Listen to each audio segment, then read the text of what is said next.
তো আপনি তো ৩ দশক ধরে বাংলাদেশে মানবাধিকার নিয়ে কাজ করছেন। ছাত্র জনতার একটা অভ্যুত্থান হয়ে গেছে, ১৫ বছর আমরা রেজিম দেখেছি। তো এই ১৫-১৬ বছরে যে মানবাধিকার লঙ্ঘনের কথা বলা হচ্ছে, অভিযোগ রয়েছে, তো সেটাকে আপনি কিভাবে মূল্যায়ন করবেন বা বিশ্লেষণ করবেন?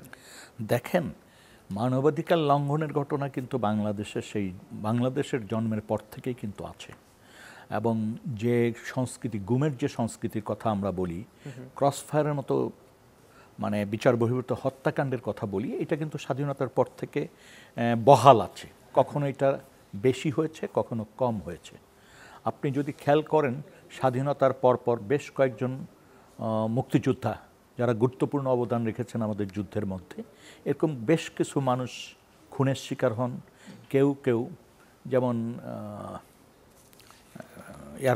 নেভিতে ছিলেন একজন ভদ্রলোক মুজিব, উনি কিন্তু যে নিখোঁজ হন, এখন পর্যন্ত নিখোঁজই রয়েছেন। তো এরকম অনেক ঘটনা কিন্তু তখন আছে।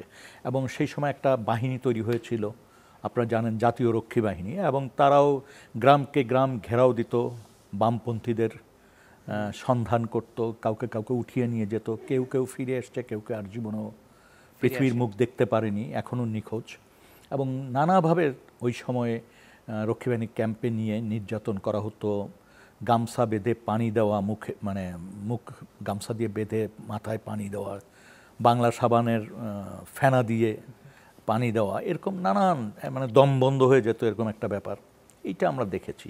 অস্ত্র উদ্ধারের নামে, বাম রাজনীতিকে দমনের নামে, ক্ষমতাকে নিরঙ্কুশ রাখার জন্য এই ধরনের প্রচেষ্টা আমরা স্বাধীনতার পরপর দেখেছি। এবং অসংখ্য জাসদকর্মী, তারপর বাম রাজনীতির সাথে যারা যুক্ত ছিলেন, অসংখ্য কর্মী নিহত হওয়ার ঘটনা কিন্তু এই সময়কালে আমরা ঘটতে দেখেছি। তখন বাংলাদেশে সেই সুসংগঠিত কোনো হিউম্যান রাইটস অর্গানাইজেশন ওইভাবে ছিল না। ব্যারিস্টার মিল্কি সম্ভবত একজন ভদ্রলোকের নাম ছিল, চট্টগ্রাম এলাকায়। উনি কিছু কিছু বিষয়ে ডকুমেন্টেশনের কাজ করেছিলেন, বা দুই একটা ক্ষেত্রে হয়তো আদালতেরও শরণাপন্ন হয়েছিলেন। সিরাজগঞ্জের এক সময়কার এমপি মির্জা, আমি নামটা ভুলে যাচ্ছি, তিনি একটা রিট পিটিশন করেছিলেন। তাকে গ্রেপ্তারের পর একটা, এটাকে বলে কি, রিটই হবে, করেছিলেন, এবং সেখানে তিনি একটা ভালো রায়ও পেয়েছিলেন। তো এরকম কিছু ঘটনা আমরা ওই সময় দেখেছি। কিন্তু 90-এর পর থেকে আমাদের দেশে মূলত হিউম্যান রাইটস মুভমেন্টটা প্রসার লাভ করে, সংগঠিত হওয়ার চেষ্টা করে। এবং তখন আমাদের এখানে মূলত এখন পর্যন্ত যে ধারাটা বিদ্যমান, সেটা হচ্ছে এনজিও প্যাটার্নে হিউম্যান রাইটস মুভমেন্ট বলেন বা হিউম্যান রাইটস অর্গানাইজেশন বলেন, অর্থাৎ বিদেশি সাহায্য নির্ভর মানবাধিকার সংগঠন গড়ে তোলা, এই কাজটি হচ্ছে। কিন্তু নিরেট হিউম্যান রাইটস মুভমেন্টের যে বিষয়টা হয় পৃথিবীর বিভিন্ন জায়গায় আমরা যেটা দেখেছি, সেটির একটা অনুপস্থিতি, বড় ধরনের দুর্বলতা বা অনুপস্থিতি আমরা লক্ষ্য করছি। সেটির একটি ক্ষেত্রে আমরা লক্ষ্য করলাম, যখন কিনা যেমন ধরেন 1977-78 সালে আমরা জানি মাহফুজ বাবু নামে যুবলীগের এক সংগঠক, পুরান ঢাকার, লালবাগের, এখন পর্যন্ত তাকে কিন্তু তুলে নিয়ে যাওয়া হয়। এবং সেখানে মানুষের ভিতর ধারণা এরকম যে ডিজিএফআই তাকে তুলে নিয়েছে। টিল টুডে তার কোনো খবর নেই, কেউ জানে না কারা, মানে কোথায় কি হয়েছে। এটা একটা মাইলস্টোন ঘটনা, 77 or 78। পরবর্তীতে আমরা দেখলাম 90-এর ছাত্র আন্দোলনের আগে বেশ কিছু মুকুল বোস, তারপর মোহন রায়হান, এদেরকে তুলে নেওয়ার অভিযোগ আছে। পরবর্তীতে আমরা যেটা খেয়াল করলাম, যে বিশেষ করে এই 2004-এর পর, যখন রক্ষী বাহিনী যখন আপনার র্যাপিড অ্যাকশন ব্যাটালিয়ন, র্যাব, একটা স্পেশাল বাহিনী হিসাবে, এলিট ফোর্স হিসাবে তো বলে নাই, বলে একটা বাহিনী হিসাবে গড়ে উঠছে, তখন আমরা যেটা দেখলাম যে ক্রস ফায়ার, তারপর যাকে তাকে ধরে নেওয়া এবং একটা পর্যায় থেকে উঠিয়ে নেওয়া, এবং তারপর কিছু লাশ পাওয়া, কিছু মানুষ ফেরত আসছে কিন্তু তারা কোনো কথা বলার মতো পরিবেশ পান নাই, বা কথা বলতে সাহস পাননি, বা কথা বলেননি। আর হচ্ছে এখন পর্যন্ত বেশ কিছু মানুষ আছে, কয়েকশো মানুষ, সেই সংখ্যাটা এই মুহূর্তে স্পষ্ট তো বলা যাচ্ছে না, তবে আমরা যেটা ধারণা করছিলাম হয়তো ধারণার চেয়ে অনেক বেশি মানুষ এখন পর্যন্ত নিখোঁজ রয়েছেন। আমাদের ধারণা ছিল 200 থেকে 250 মানুষ নিখোঁজ, কিন্তু এখন বলতে কি আপনি যে 15-16 বছর এই রেজিম 15-16 বছরের অনেক ঘটনা কিন্তু পত্রপত্রিকায় আসেনি বা আমরা মানবাধিকার কর্মীরাও উদ্ঘাটন করতে পারিনি, যেটি বর্তমান সরকার যখন একটা কমিশন গঠন করেছে সেখানে যে অভিযোগগুলো আসছে সেই অভিযোগের ঘনত্ব দেখে মনে হচ্ছে যে এখানে আরও অনেক বেশি ঘটনা ঘটেছে। তো আমরা দেখলাম যে এই সময়কালের ভিতর মানে ক্রসফায়ারের সংখ্যা কখনো কখনো বাড়ে, আবার ক্রসফায়ার কমে যায় তো গুম বাড়ে। অর্থাৎ যখন যে বিষয়টা নিয়ে প্রশ্ন তুলে মানুষ যে ক্রসফায়ারে কেন মানুষ মরছে, তখন দেখা যায় ক্রসফায়ারটা কমে আসে, গুম হওয়া শুরু হয়। যখন গুম নিয়ে মানুষ প্রশ্ন করা শুরু করলো তখন ক্রসফায়ার বাড়ে, এরকম একটি। আর এই ঘটনার পরপর অর্থাৎ 14 সালের পর আমরা দেখলাম যে এইখানে হিউম্যান রাইটস মুভমেন্টে একটা গুণগত পরিবর্তনের জায়গায় আসছে। যেমন আমরা দেখলাম মায়ের ডাক family members of family members of victim of enforced disappearance, অর্থাৎ যারা গুমের শিকার হয়েছেন তাদের স্বজনরা এই সংগঠনটি তারা নিজেরা সংগঠিত হতে থাকলেন এবং এই সংগঠনটি একসময় আত্মপ্রকাশ করলো। এটার সাথে আমি একেবারে বলতে পারেন শুরু থেকেই ওতপ্রোতভাবে জড়িত।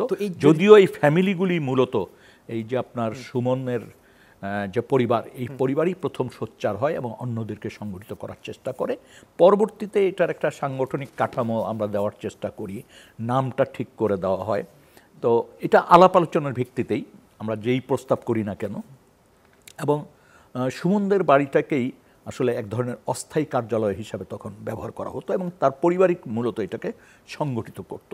আমরা পাশে থাকার চেষ্টা করতাম। তো আসলে এই সময়টাতে কি পরিমাণ মানুষ গুমের শিকার হয়েছে বা কিলিংয়ের শিকার হয়েছে, এরকম কি কোনো স্পেসিফিক ডাটা অথবা ধারণা আছে কিনা? অবশ্যই আছে, কারণ এই সময়কালের ভিতরে কয়েক হাজার মানুষ মানে ক্রসফায়ারের শিকার হয়েছেন, অর্থাৎ বিচার বহির্ভূত হত্যাকাণ্ডের।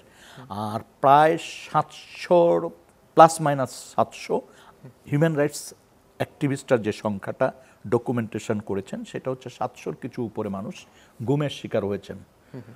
এই যারা 700 মানুষ আমরা যখন বলেছি এটি কিন্তু একটা অংশ, কারণ এখন কাজ করতে যেটা দেখলাম একটা মুক্ত অবস্থায় এখন মানুষের অভিযোগ অনেক বেশি এবং সেই অভিযোগ দেখা গেল যে এমন কিছু নাম আসছে, এমন কিছু ঘটনা আসছে যে ঘটনাটা ওই 700-র মধ্যে ডকুমেন্টেশন করা হয়নি।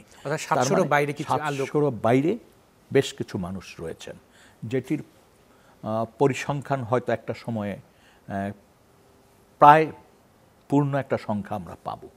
তো আপনারা বলছেন একটা গুম কমিশন গঠন করা হয়েছে, এখন পর্যন্ত কি পরিমাণ অভিযোগ পেয়েছেন আপনারা? আপনারা নিশ্চয়ই গত 2-3 দিন আগে আমরা একটা প্রেস কনফারেন্স করেছি, সেখানে আমরা বলেছি যে কম বেশি 400 মানুষ আমাদের কাছে অভিযোগ করেছেন।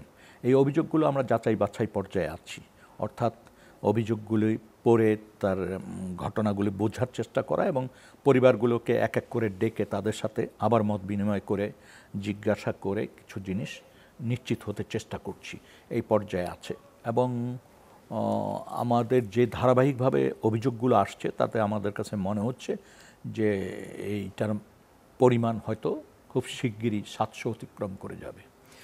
তো মানবাধিকার তো ছোট্ট একটা বিষয় না, অনেক বড় একটা বিষয়, ভাস্ট একটা বিষয়। তো সেই ক্ষেত্রে এই বিগত 15 বা 16 বছরে শুধুমাত্র আমরা বিচার বহির্ভূত হত্যাকাণ্ড বা গুমের কথা বলছি, অন্য কোনো মানবাধিকার লঙ্ঘন হয়েছে কি? দেখেন এই যে এই সময়কালের স্বাধীনতার পর থেকে যে জিনিসগুলি হয়েছে, বিচার বহির্ভূত হত্যাকাণ্ড হয়েছে, সাম্প্রদায়িক সম্প্রীতি নষ্ট করে সাম্প্রদায়িক হামলা হয়েছে, এখানে রাজনৈতিক কর্মীদেরকে বিনা অপরাধে বিনা বিচারে বছরের পর বছর জেলখানায় রাখা হয়েছে, মিথ্যা মামলা দেওয়া হয়েছে, গায়েবী মামলা দেওয়া হয়েছে, মৃত ব্যক্তিদের নামে মামলা দেওয়া হয়েছে। হেন অপরাধ নাই যে অপরাধগুলি এখানে সংগঠিত হয়নি।